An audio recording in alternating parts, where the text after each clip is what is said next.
Welcome to this edition of AMFC. I'll tell you how I got better. I'm glad to be here. A mission to Delivery of. Well, I think that we're going to talk about everybody's. Arkansas is the second highest prescriber. Welcome to AFMC TV. I'm Robin Ledbetter. Thank you for joining us. Today I have with me Leslie Gray. She's an advanced practice nurse practitioner focusing in general and colorectal surgery. Leslie, thanks for being here today. Thanks for having me, Robin. I'm glad to be here. So we're talking about an important topic, a rise in men's colorectal cancers. Tell us why you think that there is a change, an increase. Well, with most cancers, you think of that being, think of them being associated with older individuals, and colorectal cancers are no different. But somewhere along the mid-90s, the rates of colorectal cancers in men under 50 began to increase. And we'd love to know why, but we simply just don't have an answer to why. There are many theories, including diet, lifestyle, environmental factors. We just don't know. But what we do know is when we can't identify a cause, we have to up our screening efforts. And that's exactly what happened. Based on the drastic increase, the age for screening meaning we don't have a problem. We're simply looking just to catch things before they get out of hand. So this age for screening was initially 50 years old. So when this rise was identified, the recommended age for first colonoscopy was lowered to 45. So aside from the age change, has screenings as a whole changed, or is it pretty much the same?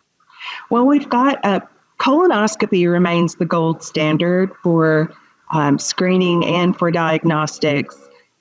There are some other methods. There's a FIT test, which can be, most primary care providers will monitor once people get to 40, 45, they'll start recommending that you do a FIT test every year. Some people are a little uncomfortable about that because it requires you doing some of the effort at home on your own, but then you just mail it back in. It's a non-invasive thing. Involves just a little card and a sample. Colonoscopy is the gold standard. There are other means too. You can do CT colonography, which is just some imaging where some contrast is put into the colon. Not all imaging facilities do that, but and like I say, it's a possibility for some people aren't able to have endoscopy or unwilling to. And then another method that's come along more recently is called Cologuard, and that can be ordered by a gastroenterologist, primary care provider, and it involves looking for DNA in the stool that might tell us that there are some adenomatous polyps that might be precancerous. And catching this early is key. So you mentioned the screening changes with age. How early should someone be thinking about testing and screenings? Some people start the FIT testing around age 40. The starting age for colonoscopies is age 45 with some caveats. That's in a person who isn't symptomatic, and that's also in a person who has not had a first-degree relative diagnosed with a colorectal cancer. Say someone is diagnosed with colon cancer at age 40 or 45. Say someone gets diagnosed at age 45. You would want to go and start your colonoscopy 10 to 15 years prior to that. And that's also changed a little bit too. In previous years, we just said 10 years before your first degree relative got diagnosed. But now you'll see in the literature that they suggest 10 to 15 years. So we've got teenagers and people in their 20s having colonoscopies because we have younger and younger people being diagnosed with colorectal cancers. So catching this early is key. Absolutely. Our hope is to, best case scenario, you have your colonoscopy and you don't have any polyps. But we know that we don't just wake up tomorrow and have cancer where we didn't yesterday. So the goal of colonoscopy is to catch polyps, and there are various degrees of polyps. You have some that are just absolutely harmless, and then you have some that are a little more aggressive, and then you have cell changes that are precancerous. We know that left over time, they will evolve into a cancer. So our goal is to catch them before they can have those cell changes that we call dysplasia, and then ultimately before that turns into a cancer, because there's no doubt once those dysplastic changes start to happen that we're moving toward a cancer. And there's a lot of stigma involved with colorectal cancer. Tell us a little bit about that, and what should we listen to and look for? Well, I really think so.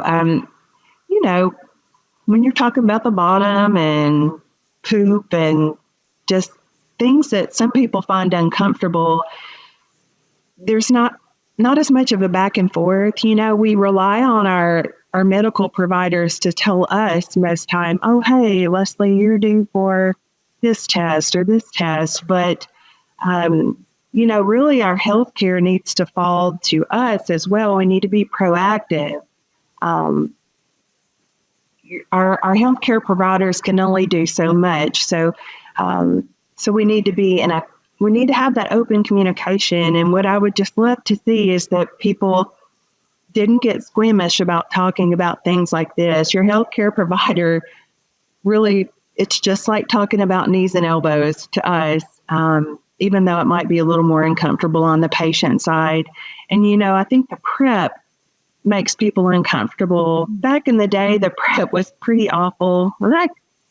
I've had my first colonoscopy. I had it a year ago, and the prep wasn't the funnest day I've ever had, but it's a minor inconvenience to ensure my health. And so how has the prep changed? You mentioned that it has kind of evolved. It has.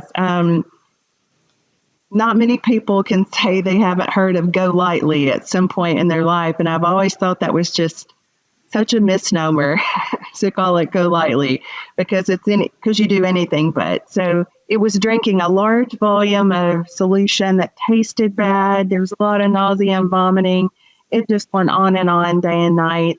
Now we have multiple options. There's a Miralax prep where you can mix it with whatever clear liquid you like. If you like lemonade or Crystal Light or Gatorade, whatever juice that you like. Or we even have tablets now called Sutab.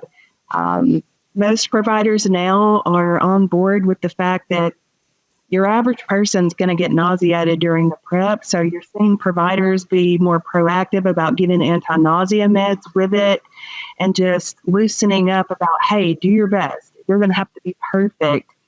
You're just trying to achieve the goal to get clean enough to have the procedure. So I think we have a lot more options, and what works for one person might not be the best option for someone else, but at least we are looking outside the box to know that we do have some wiggle room on what might be better for this person versus the next. And I would hope that people wouldn't let the prep inhibit them from choosing to have this test that could save their lives. And so much of this starts with the PCP, right? Absolutely. We have flags or reminders, and just like when you take a kid to the pediatrician, they know that on schedule, okay, at 6 months, you need this vaccination or you need this screening or this.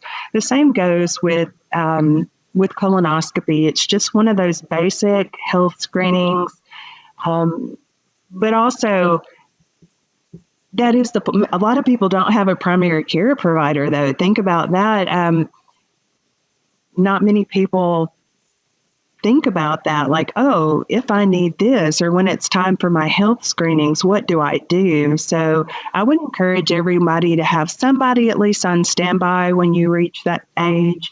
I know with my insurance, I was able to just call up and say, but of course it fell to me to know this as well, but I was able to call up my gastroenterologist of choice and go, hey, I've reached this age. I'm not having any problems and I'm due for my screener. I'd like to get on the schedule, and was able to do that. But I think that's more of the exception and not the rule, because I kind of know the caveats there. But predominantly falls to communication with the primary care. Either that provider says, hey, Leslie, you're due for this, or a person has heard of somebody or just says, hey, what do I need? But definitely, I would encourage people not to sit on symptoms. A lot of times we assume things are minor and we let them go longer than they should. And you mentioned insurance. Some insurances no longer require a referral.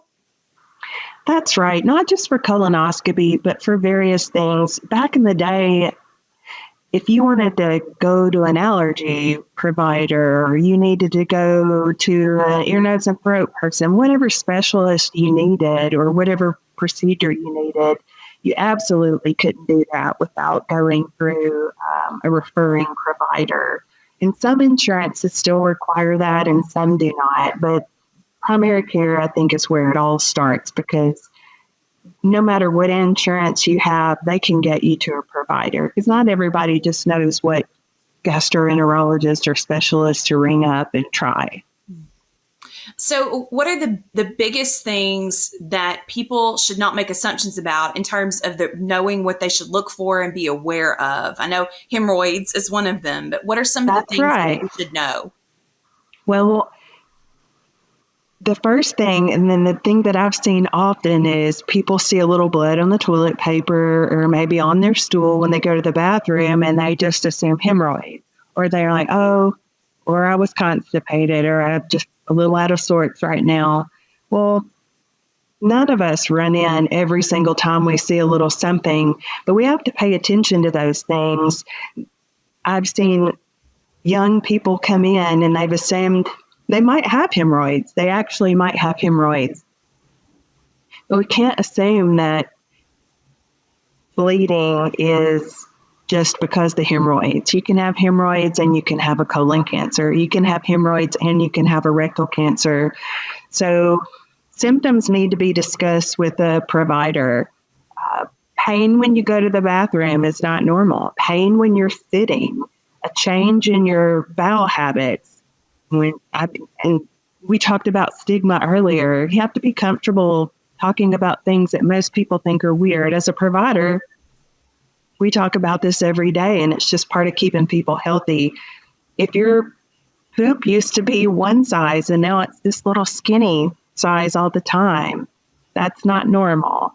So any change in bowel habit, abdominal pain, unintentional weight loss, sweats, those things need to be discussed, and they need, and an underlying cause should be ruled out.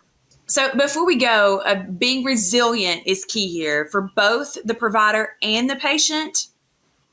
Yes, be open to communication. Don't sit on symptoms. Bring it up. Say, hey, this may be nothing, but I've been having this. What do you think? What do we need to do? Don't be afraid of colonoscopies. Don't be afraid of those screening tests. Don't be a person who had something we could prevent. Well, thank you, Leslie, for talking about this important topic. I appreciate you being here today. Thank you. And that's it for this episode of AFMC TV. Have a great day, and thanks for watching.